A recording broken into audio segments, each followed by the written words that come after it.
Hello, नमस्कार प्यारे बच्चों।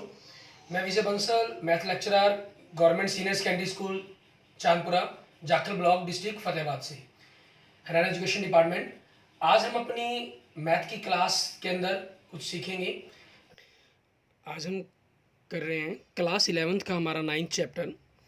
इसके अंदर हम हमारा जो चैप्टर है स्क्वेंस एंड सीरीज, ठीक है, इसके बारे में पढ़ेंगे।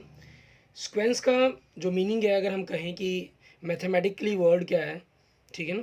इन mathematics the word sequence is used in much same way as in the ordinary English. जैसे हम जनरल इंग्लिश में स्क्वेंस का जो मीनिंग लेते हैं वही हमारे पास मैथमेटिकल मीनिंग है इसका। When we say that the collection of object is listed in a sequence, we use mainly mean that the collection is ordered in a way that it has an identified first number, second number, third number, fourth number and so on। Means जैसे हम general English में बात करते हैं कि स्क्वेंस क्या है, हमारे पास किसी भी नंबर्स के बारे में अगर हम बात करें कि जिससे आप एक ऐसे पर्टिकुलर रूल या एक पर्टिकुलर सिस्टम से, जहां आपसे फर्स्ट नंबर के बारे में, सेकंड नंबर के बारे में, थर्ड नंबर के बारे में, फोर्थ नंबर के बारे में किसी एक पर्टिकुलर रूल के तहत, ठीक है, कोई एक पर्टिकुलर नियम बनता है जिससे आप उसके अगले नियम पॉइंट्स को, अगली टर्म्स को अगर आप पता करना चाहते हैं आसानी से पता कर पाते हैं, ठीक है, उसको हम स्क्वेंस कहते हैं। इनके बीच में कोई ना कोई एक रिलेशन फॉलो करता है, ठीक है, हमेशा उसी के अकॉर्डिंग हमारा जो पूरा का पूरा सिस्टम चलता है। इसके अंदर हम काफ़ी एग्जांपल्स हमारी स्क्वेंस की हम जनरल बात करते हैं। पॉपुलेशन, ठीक है, जो बढ़ती है, जो रेट ऑफ पॉपुलेशन है, रेट ऑफ पॉपुलेशन वो इसी हिसाब से रहता है हमारे पास, ठीक है। बैंक के अंदर हम जो पैसा डिपॉजिट करते हैं उसके अंदर लगने वाला इंटरेस्ट, अगर हम सालों के लिए पैसा लगाते हैं।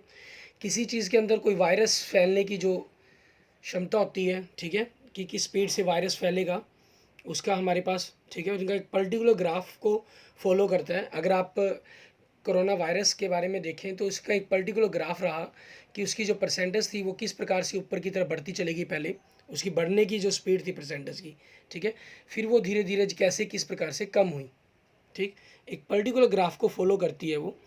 एक आपकी पीक पॉइंट पर जाएगा, उसके बाद उसकी जो स्पीड है, रेट ऑफ ग्रोथ है, ठीक है, वो कम होनी शुरू हो जाती है। मीन्स पिछले साल, पिछले दिन के कंपैरिजन में जितने मरीज़ बढ़े उसकी जो परसेंटेज है वो डाउन होती चली जाएगी। टोटल नंबर ऑफ़ पॉपुलेशंस के अंदर तो हमेशा ही बढ़ोतरी रहेगी, क्योंकि वो चीज़ें कभी कम नहीं हो सकती। जिसको एक बार वायरस हो गया, मान लीजिए हम जैसे कोरोना वायरस की बात करते हैं, किसी को अगर वायरस कोरोना पॉजिटिव हो गया वो आदमी, तो उसकी काउंटिंग तो हमेशा बढ़ती ही रहेगी, ठीक है ना। यहाँ बात कर रहे हैं उनके रेट की। अच्छा, स्क्वेंस की और बहुत सी आपके पैटर्न्स हैं, ठीक है। स्क्वेंस अगर किसी एक पर्टिकुलर पैटर्न को फॉलो करता है, जैसे हम बात करते हैं, मान लीजिए आप काउंटिंग लिखते हैं 1 2 3 4 5 6, ठीक है, यहाँ क्या है, इन काउंटिंग नंबर्स के बीच में क्या है, एक पैटर्न चल रहा है कि आपका 1 1 1 1 1 इंक्रीज़ हो रहा है, ठीक है।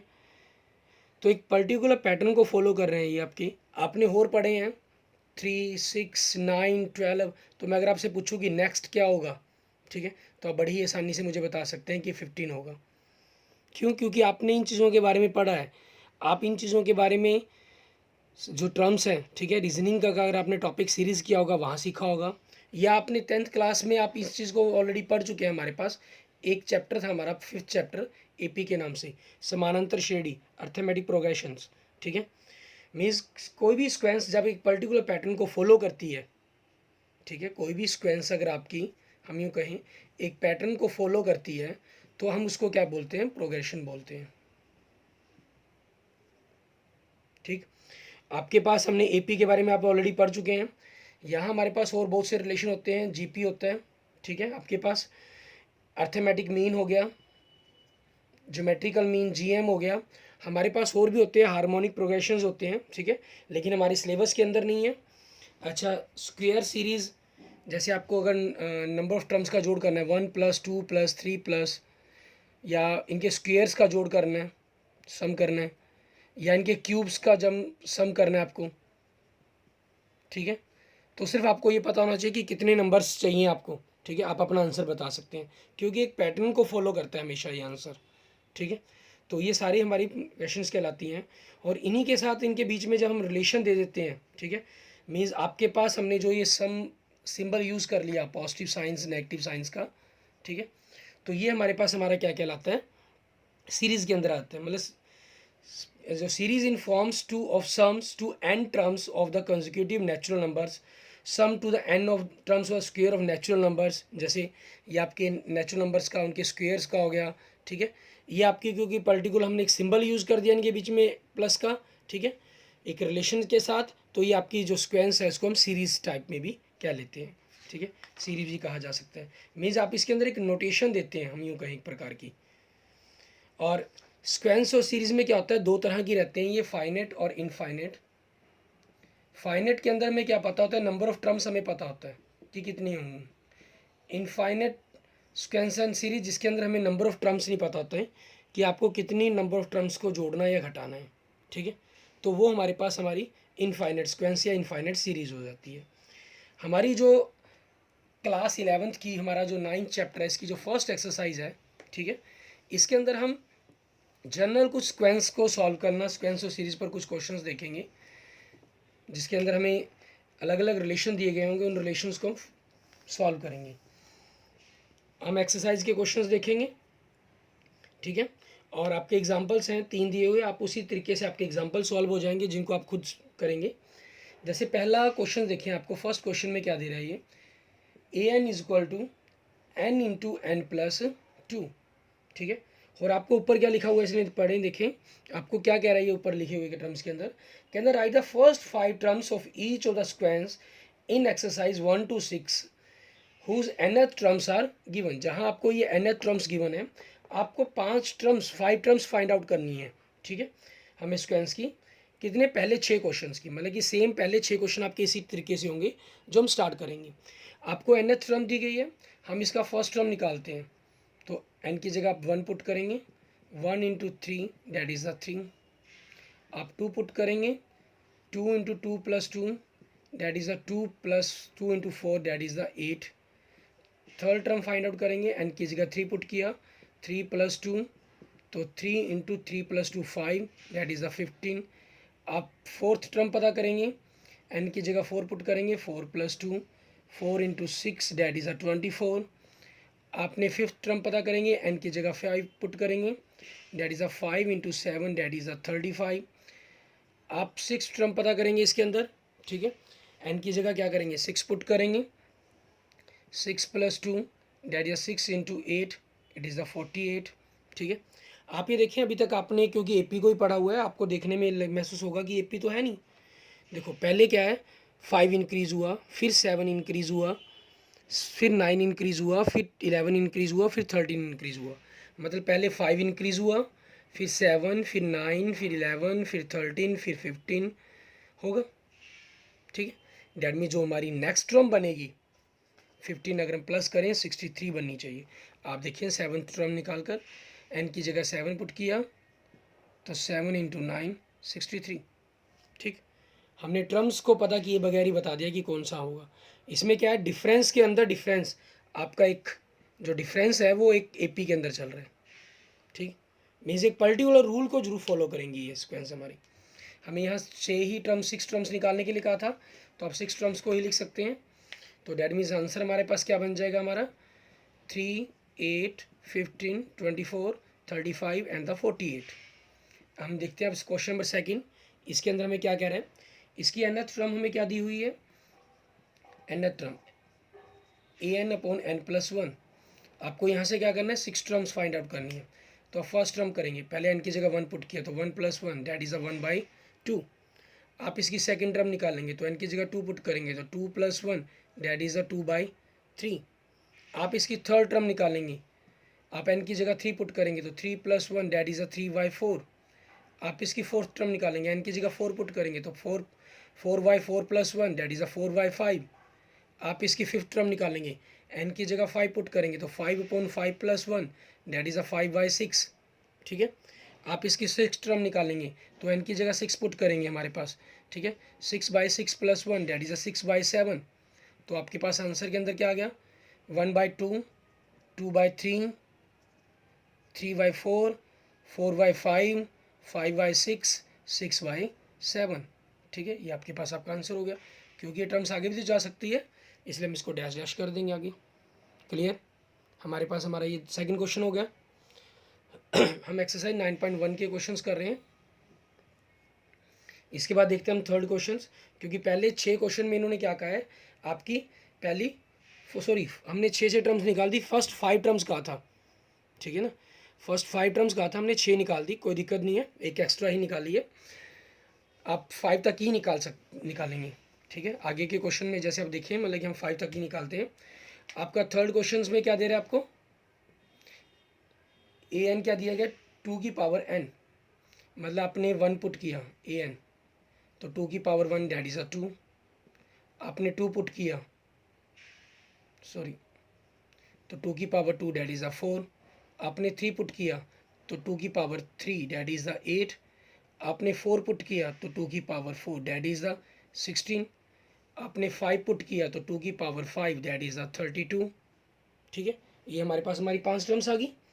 तो हमारे पास, हम इसको एपी नहीं लिखेंगे, ये ख्याल रखें, क्योंकि आपने अभी तक एपी पढ़ी हुई है, तो आप एपी लिख कहीं बैठे, इसको स्क्वेंस लिख सकते हैं आप, इसको अगर लिखना चाहे, नहीं ए एन ही लिख लेंगे आप चाहे इसको सीधा, ए एन इक्वल टू आपके पास क्या है, 2 4 8 16 32 डैश डैश डैश, ठीक है, ये आपकी स्क्वेंस बन गई। क्वेश्चन नंबर थर्ड था हमारा ये। आगे देखें क्वेश्चन नंबर 4, क्वेश्चन नंबर 4 में क्या दे रहा है, ए एन आपको 2n-3/6, ठीक है, आपको ये दिया गया, वही सेम पैटर्न सेम मेथड हमारा, हम एन की जगह 1 पुट करेंगे। ये एक प्रकार से प्रैक्टिस आपकी 8th क्लास तक क्वेश्चन की होगी, ठीक है ना, 8th क्लास में आपने ऐसे क्वेश्चन बहुत किए हैं, कुछ 9th क्लास में भी आपने किए हैं सेकंड चैप्टर्स के अंदर, जहाँ आप वैल्यू पुट करते थे एक्स की, 2 की जगह एन की जगह यहाँ पर 1 पुट कर देंगे। आपने जो 9th क्लास में किया वहाँ आप एक्स की जगह पुट करते हैं, 2 × 1 2 - 3/6 डैट इज़ अ -1/6, ठीक है, हमारी first term. Now second term 2 × 2 - 3/6 that is a 4 - 3/6, 4 - 3 1/6, ठीक है, ये आ जाएगा हमारे पास। अब हम इसकी थर्ड टर्म पता करेंगे, तो आप n की जगह 3 पुट कर देंगे, 2 × 3 - 3/6, 2 × 3 6 - 3/6 डैट इज़ अ 3/6, ठीक है। यहाँ आपस में आपके ये कट सकते हैं, तो आप इनको काट भी देंगे, अगर नहीं भी काटेंगे तब भी कोई प्रॉब्लम नहीं, आप ऐसे भी छोड़ सकते हैं इसको, ठीक है, वो आपकी चॉइस पर डिपेंड करते हैं। इसके बाद देखते हैं हम, हमारे पास नेक्स्ट हमारा फोर्थ टर्म, आप n की जगह 4 पुट करेंगे, ठीक है, /6 आपके पास आई, 2 × 4 8 - 3/6 that is a 5/6, fifth 5 put करेंगे, फिफ्थ टर्म निकालने के लिए, 2 × 5 - 3/6 that is means 10 - 3/6 that is a 7/6, ठीक है, ये आ गया आपके पास। अब आपके पास आपकी स्क्वेंस क्या बन गई आंसर के रूप में,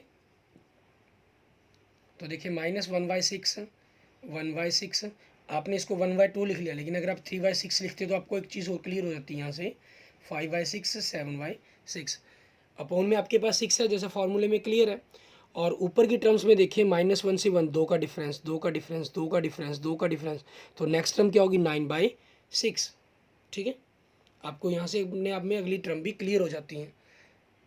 मीन्स रिलेशंस के बीच में हमेशा एक रिलेशन बनता है। यहाँ देखें 2 का डबल 4, 4 का डबल 8, 8 का डबल 16, 16 का डबल 32, तो नेक्स्ट टर्म 6 टर्म क्या बनेगी 32 का डबल 64, ठीक है, इस प्रकार से हम इनको कर सकते हैं। अगर आपने रीजनिंग की है कभी NTSC NMS या किसी और एग्ज़ाम की तैयारी के लिए, ठीक है, 5th क्लास में के अंदर आपने नवोदय विद्यालय में एडमिशन लेने के लिए रीजनिंग की तैयारी की है, तो आपके लिए बिल्कुल ईजी हो जाते हैं ये, क्योंकि आप ऐसे बहुत सी सीरीज़ वहाँ अलग अलग नंबर्स की, अलग अलग डिफरेंसेस की, अलग अलग रिलेशंस की बहुत कर चुके हैं, ठीक है, फिर तो आपके लिए इनके रिलेशंस को, डिफरेंस को समझना भी और ज़्यादा ईजी हो जाता है। बाकी भी कोई दिक्कत नहीं है, नहीं भी किया तब आप करेंगे भी आपको समझ में आ जाएगा, ऐसा कुछ नहीं है कि अगर आपने आज तक नहीं किया तो आपको समझ में नहीं आएगा, ठीक है ना, क्योंकि हम यहाँ से स्टार्ट कर रहे हैं हमारा नया पैटर्न, -1 की पावर n-1 अपॉन इंटू 5 की पावर n+1, आपको फर्स्ट टर्म निकालनी है, तो -1 n की जगह 1 पुट कर दिया आपने, -1 की पावर 0 हो जाएगा, और 5 की पावर 2, किसी की पावर 0 1 होता है, तो 25 डैट इज़ अ 25, आपकी फर्स्ट टर्म आ गई, ठीक है। आगे जैसे आपकी पावर्स बढ़ती जाएगी, आपको 5 की पावर्स ना भी याद रखनी हो, ठीक है, मल्टीप्लाई करनी ना हो, तो आप उसको सिंपल 5 की पावर के अंदर भी रख सकते हैं। सेकेंड टर्म -1 की पावर 2 - 1 5 की पावर 2 प्लस 1, दैट मीन्स -1 की पावर 1 और 5 की पावर 3। तो -1 इंटू 125 डैट इज़ अ -125, ये बन जाएगा आपका। आपको थर्ड टर्म निकालनी है, -1 की पावर 3 -1, 5 की पावर 3 प्लस 1, तो -1 की पावर क्या हो गया 2 हो गया, ठीक है, और 5 की पावर 4 हो गया। तो -1 की पावर आपके पास 2 होने के कारण +1 आ जाएगा, और 5 की पावर 4 क्या होता है 625, दैट मीन्स क्या बन गया हमारे पास 625, ये बन जाएगा हमारे पास हमारा। उसके बाद हम क्या करते हैं, फोर्थ टर्म निकालते हैं, -1 की पावर 4 -1, 5 की पावर 4 प्लस 1, डैट इज़ -1 की पावर 3 इंटू 5 की पावर 5, -1 की पावर 3 होने के कारण माइनस आ जाएगा, और 5 की पावर 5 अगर आप करेंगे, ठीक है, तो हमारे पास क्या बन जाएगा 3125।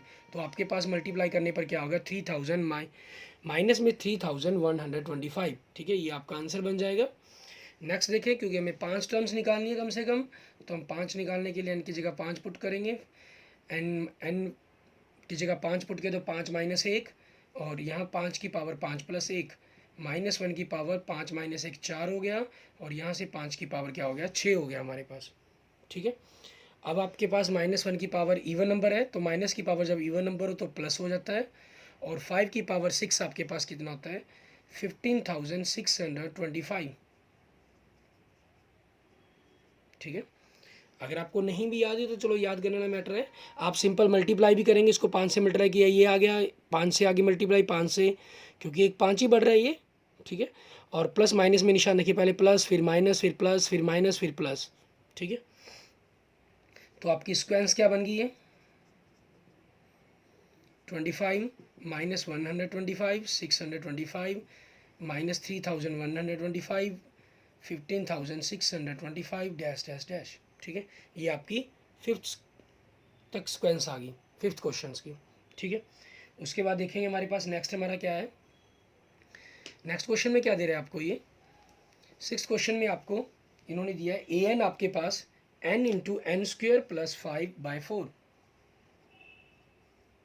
A N is into n into n square plus 5/4, ठीक है। आपको वही सेम यहाँ साथ में बस n दे दिया गया, आपके पास ब्रैकेट का सिंबल यूज़ किया गया हो चाहे ना किया गया हो कोई प्रॉब्लम नहीं है, आपको n की जगह वैल्यूज़ को पुट करना है, ठीक है। हम n की जगह क्या करेंगे, सबसे पहले 1 पुट कर देंगे, आपने n की जगह 1 पुट किया तो 1 की स्क्वेयर प्लस 5/4, तो 1 की स्क्वेयर क्या होता है 1 प्लस 5/4 डैट इज़ अ 6 को 1 से करें 6 ही हो जाएगा, y4 डैट इज़ अ 3/2, ठीक है, ये बन गया आपके पास। नेक्स्ट देखेंगे हम हमारी सेकंड टर्म्स, उसमें क्या बन रहा है आपका, ये आपने n की जगह 2 पुट किया तो 2 इंटू 2 की स्क्वेयर 4, 2 प्लस 5/4 आपके पास 2 से 2 आपने काट दिया तो 2 की स्क्वेयर 4 हो गया, 4 प्लस 5/2 डैट इज़ अ 9/2। आपने अब थर्ड टर्म निकालेंगे, 3 पुट करेंगे, 3 की स्क्वेयर प्लस 5/4, तो 3 इंटू 3 की स्क्वेयर आपके पास क्या होगा 9 plus 5/4 that is a 3 into 14/4, 2 से कट के 2 से कट के 7 that is a 21/2। Fourth term निकालेंगे, n की जगह 4 पुट करेंगे, 4 का स्क्वेयर प्लस 5/4, 4 से 4 कट गया, 4 का square 16 plus 5 that is a 21, ठीक है, ये आ गया आपके पास। उसके बाद हम क्या करेंगे, हमारी फिफ्थ टर्म निकालेंगे, ठीक है। फिफ्थ टर्म निकालने के लिए n की जगह 5 पुट कर दिया तो 5 की स्क्वेयर प्लस 5/4, तो 5 इंटू 5 की स्क्वेयर 25 प्लस 5 30/4, 2 से कट के 2 से कट के 15, ठीक है। तो मल्टीप्लाई करने पर कितना बन गया आपका 75/2, ठीक है, ये बन जाएगा हमारे पास। अब यहाँ से अगर आप देखेंगे हमारे पास हमारी स्क्वेंस क्या बन गई, इन सभी को आप स्क्वेंस के रूप में लिख देंगे, तो स्क्वेंस क्या हो जाएगी आपकी 3/2, 9/2, 21/2, 21 और 75/2, ठीक है, ये आपके पास आपके क्वेश्चन का आंसर बन जाएगा, क्लियर। इसके बाद देखेंगे हम हमारे नेक्स्ट क्वेश्चन नंबर 7 से। इन्होंने क्वेश्चन नंबर 7 के बाद जितने क्वेश्चन दिए गए हैं उनके लिए एक इंस्ट्रक्शंस दे रहा है आपको, पहले वो इंस्ट्रक्शंस देखते हैं क्या दे रहा है। कह रहा find the indicate terms, means indicate मतलब आपको जो टर्म्स दी गई हैं, ठीक है ना, उनको पता करने के लिए कह रहा है ये। In each of the sequence in the exercise 7 to 10 question whose nth term, question 7 के अंदर देखिए हुज nth टर्म क्या दी गई है, 4n-3 terms are, nth terms are आपको, जिसके अंदर ये पहले 7th क्वेश्चन में दी गई है। अब इसमें सिर्फ एक स्पेशल इंडिकेटर कर दी इन्होंने, कहना 17 एंड द 24, ये दो टर्म निकालनी है आपको, ठीक है, इनको फाइंड आउट करना है हमें। तो हम क्या करेंगे, n की जगह 17 पुट कर देंगे, 4 × 17 - 3। जैसे पहले 6 क्वेश्चन में क्या करना था आपको, पहले 5 टर्म निकालनी थी, तो आपके पास फिक्स था, n की जगह 1 2 3 4 5 पुट किया आपने। यहाँ आपको कुछ टर्म, पर्टिकुलर टर्म क्या दी गई है, हमें उन्हीं को पता करना है। तो n की जगह वही किया, 68 - 3 = 65। हमें 24 पता करना है, तो 4 × 24 - 3 दैट इज़ 96 - 3 दैट इज़ 93, ठीक है, ये हमारे पास हो जाएगा। क्वेश्चन नंबर 8 इसको देखेंगे हम। क्वेश्चन नंबर 8 में क्या कह रहा है आपको, an क्या दिया गया है, n²/2 n, जहाँ हमारे पास क्या चीज़ है, a7 फाइंड आउट करने के लिए कहा है। सिंपल हमारे पास a7 करना है, तो हम क्या करेंगे, n की जगह 7 पुट कर देंगे, 2⁻7 49/2⁻7 हमारे पास कितना होता है, मीन्स 2 को आपने 7 टाइम्स मल्टीप्लाई करना है, ठीक है, वो कितना होता है 128, ये हमारा आंसर हो जाएगा। क्लियर। इसके बाद देखते हैं हम, हमारे पास नेक्स्ट क्वेश्चन, हमारा क्वेश्चन नंबर 9, इसमें क्या कह रहे हैं, इसके अंदर आपको nth टर्म दी हुई, कहता an = -1n-1, ठीक है, n³ आपको a9 पता करना है, ठीक है, a9 पता करना है, तो n की जगह आप 9 पुट कर देंगे, -1⁹ सॉरी इंटू 9⁻3, -1 क्या बन गया, 8 बन गया ये, इंटू, ठीक है, -1⁸ और 9⁻3 करना है, डैट मीन्स हमें 9 को 3 बार मल्टीप्लाई करना है आपस में 3 टाइम्स, तो 9 × 9 × 9 डैट मीन्स 729, और -1 इवन नंबर है, तो वो आपका प्लस का ही होगा, +1 को आप 729 से मल्टीप्लाई करेंगे तो 729, ये हमारे पास हमारे क्वेश्चन का आंसर बन जाएगा। क्लियर, ठीक है। इसके बाद देखेंगे हम, हमारे पास हमारा नेक्स्ट क्वेश्चन, क्वेश्चन नंबर 10, उनको हमें किस तरीके से करना है, उसके अंदर हम किस तरीके से उसको सॉल्व करेंगे, उसके बारे में हम जानेंगे। ये आपके पास एक्स्ट्रा चल रहा है अभी तक। क्वेश्चन नंबर 10, इसमें दे रहा है हमें an = n × n-2 bye n+3, और फाइंड आउट करने के लिए कहा गया a20, मीन्स n की जगह आप 20 रखेंगे, आपके पास आपकी टर्म आ जाएगी। n की जगह 20 रखना है, तो 20 × 20 - 2 बाई 20 + 3, तो 20 × 18/23। आप क्या करेंगे, 18 को 20 से मल्टीप्लाई कर देंगे, 18 × 2 36 हो गया, तो 360 बन जाएगा बाय 23, ठीक है, ये आपका आंसर आ गया। इसके बाद हम देखेंगे क्वेश्चन नंबर 11, इनमें देखिए क्या दे रहा है आपको, ऊपर लिखा हुआ अपनी बुक में देखेंगे, ठीक है, यहाँ आपको लिखा हुआ भी दिखाई दे जाएगा, right the first 5 terms of each of the squares in exercise 11 to 13 and obtain the corresponding series, ठीक है, आपको 11 से लेकर 13 तक पहली 5 टर्म्स पता करनी है, लेकिन इसके अंदर करस्पॉन्डिंग टर्म्स मतलब से जो आपको दी गई है, करस्पॉन्डिंग सीरीज दी गई है, उसकी हेल्प से। अब इसमें देखिए आपको क्या देगा, 11 के अंदर फर्स्ट टर्म 3 दिया गया, and the an 3 × an-1, corresponding series का मतलब यह है कि जो नेक्स्ट टर्म का पिछली सीक्वेंस के साथ, पिछली टर्म्स के साथ जो रिलेशन दिया गया उसकी हेल्प से, ठीक है, +2, और यहाँ पर क्या लिख रहा है, फॉर ऑल के लिए सिंबल होता है बेटे, उल्टी ए लिख लें आप एक प्रकार से मान लें, ठीक है, इसको, ये फॉर ऑल का सिंबल है आपका मैथमेटिकल्स के अंदर, ये ध्यान रखेंगे। n = 1 मीन्स n 1 से बड़ी के लिए आपका ये रिलेशन है, n 1 की तो आपके पास वैल्यू है, तो आपको 2 की निकालनी है, तो आप सेकेंड टर्म निकालेंगे, तो 3 × n की जगह आपने 2 पुट किया, तो 2 - 1 + 2, तो 3 2 - 1 क्या होगा, first term +2, a1 first term क्या आपकी 3 है, +2, दैट मीन 9 + 2 मीन्स 11, आपको थर्ड टर्म निकालनी है, तो 3 इंटू ए की पावर ए, सॉरी थर्ड टर्म निकालने, तो ए पावर नहीं, यहाँ पर 3 माइनस 1 प्लस 2, दैट मीन्स 3 आपकी सेकेंड टर्म होगी, 3 माइनस 1 प्लस 2, 3 इंटू, क्योंकि साथ मल्टीप्लाई ना, सेकेंड टर्म आपकी सेकेंड टर्म क्या है 11 plus 2 that is 33 plus 2 that is 35, fourth term आपकी, ठीक है। फोर्थ टर्म क्या है आपकी 3 इंटू एन की जगह 4 पुट कर दें, 4 माइनस 1 3, थर्ड टर्म से multiply plus 2 means 3 into third term, ठीक है। थर्ड टर्म आपकी कितनी है 35 है plus 2 that is 105 plus 2 that is 107, ये बन गया आपके पास। उसके बाद देखिए हमारी फिफ्थ टर्म 3 इंटू, आप n की जगह 5 पुट किया आपने, तो 5 माइनस 1 क्या हो गया 4 हो गया हमारे पास plus 2 means 3 into fourth term कितनी है 107 है plus 2 that means 321 plus 2 that is 323, ठीक है। ये हमारे पास हमारा आंसर आ जाएगा। क्लियर? इस तरीके से आपने अपनी 5 टर्म्स निकाल ली। ऐसे ही आप अपने नेक्स्ट क्वेश्चन नंबर 12 और क्वेश्चन नंबर 13 में देखेंगे कि उनके अंदर हम कैसे करेंगे, उनको भी सेम हमने इसी तरीके से सॉल्व करना है, ठीक है। क्वेश्चन नंबर 12 के अंदर हमारे पास, ठीक है, हमारा एक्सरसाइज 9.1 का 11वीं तक हम कर चुके हैं। क्वेश्चन नंबर 12 में क्या दे रहा है आपको, फर्स्ट टर्म आपको -1 दी है, ठीक है।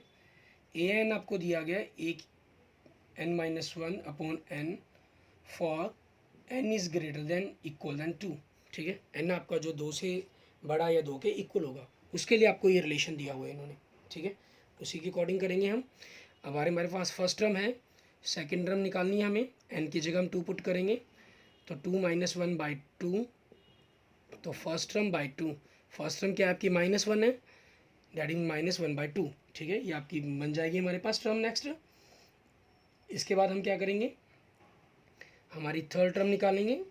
थर्ड टर्म के अंदर हमारे पास क्या चीज़ चल रही है, अगर आपने देखेंगे -1 3, सॉरी n की जगह 3 पुट करेंगे, 3 माइनस 1 अपॉन n की जगह 3, तो आपकी second term by 3, second term कितनी है -1 बाई 2 और 3 आपके पास नीचे पहले है, तो -1 बाई 6, ठीक है। ये आपकी थर्ड टर्म बन जाएगी। अब फोर्थ टर्म, तो a 4 minus 1 by 4 that is third term by 4, third term कितनी है आपकी -1 by 6 into 4 that is -1 by 24, ठीक है। ये आपके पास आपकी फोर्थ टर्म बन जाएगी। उसके बाद देखेंगे आप फिफ्थ टर्म हमारी, तो a 5 माइनस 1 बाई 5, ठीक है। ये कितनी आपके पास fourth term by 5, fourth term -1 by 24 into 5 है डैट इज़ -120, ठीक है। ये आपके पास आपकी 5वीं टर्म्स आ गई। क्लियर? इस तरीके से आपके पास ये करना है। अच्छा, इनमें से अच्छे एक चीज़ आपको में ख्याल रखनी है इनके अंदर, सारा सिस्टम के अंदर, कि 5 टर्म कही है 5 पता कर देंगे, 6 कही है तो 6 लिख देंगे, ठीक है ना। ये चीज़ें हमें जू करनी है। और इन्होंने एक चीज़ और कहा है कि obtain the corresponding series, obtain the corresponding series का है, ठीक है, जो हम क्वेश्चन नंबर 11 के अंदर नहीं भूल गए थे। अब जब आप इसकी सीरीज़ की बात कर रहे हैं, ठीक है, तो इनके बीच में प्लस माइनस का सिंबल जो यूज़ करना है। First term -1 plus second term, ठीक है, plus third term plus fourth term and plus fifth term, ठीक है, प्लस डैश डैश डैश, ठीक है। क्योंकि सीरीज़ पर बात हुई है यहाँ पर, तो उसको सीरीज़ के तरीके से ही लिखना होगा हमें, ठीक है। ये चीज़ हमें खास ख्याल रखनी होगी। आगे देखेंगे हम, हमारे पास क्वेश्चन नंबर नेक्स्ट हमारा क्वेश्चन नंबर 13, इसके अंदर हमें क्या दे रहा है ये,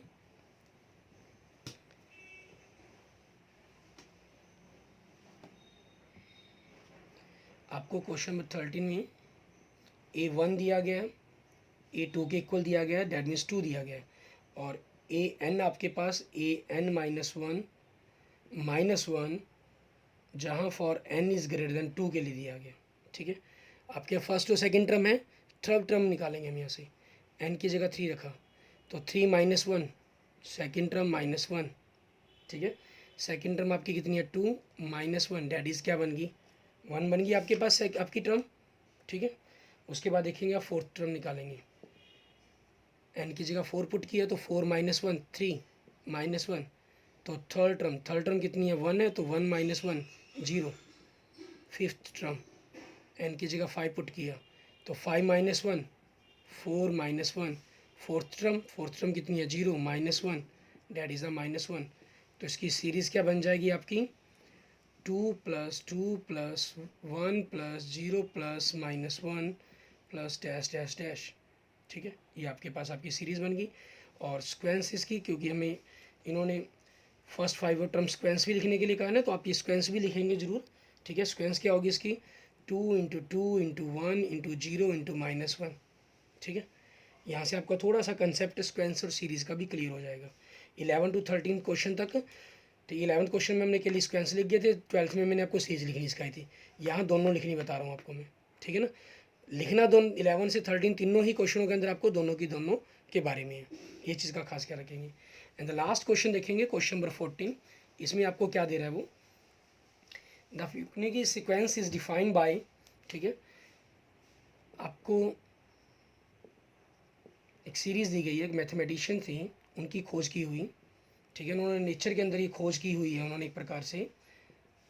वो नेचर के अंदर जैसे अब हमारे पास एक वृक्ष के ऊपर पत्ते होते हैं, ठीक है, उन्होंने माना कि उनके अंदर जो रिलेशन है पत्तों के अंदर टहनियों को जाने का, वो मानते हैं कि फर्स्ट टर्म आप जैसे एक बीज लगाते हैं तो उससे एक उसकी ब्रांच निकलती है जो पूरा आपका वृक्ष का हम कहें मेन बात बनता है। ठीक है, उसके बाद एक से फिर आगे 2 4 6 या 8 कितने होंगे, उनका जो सभी का आपस में रिलेशंस हैं।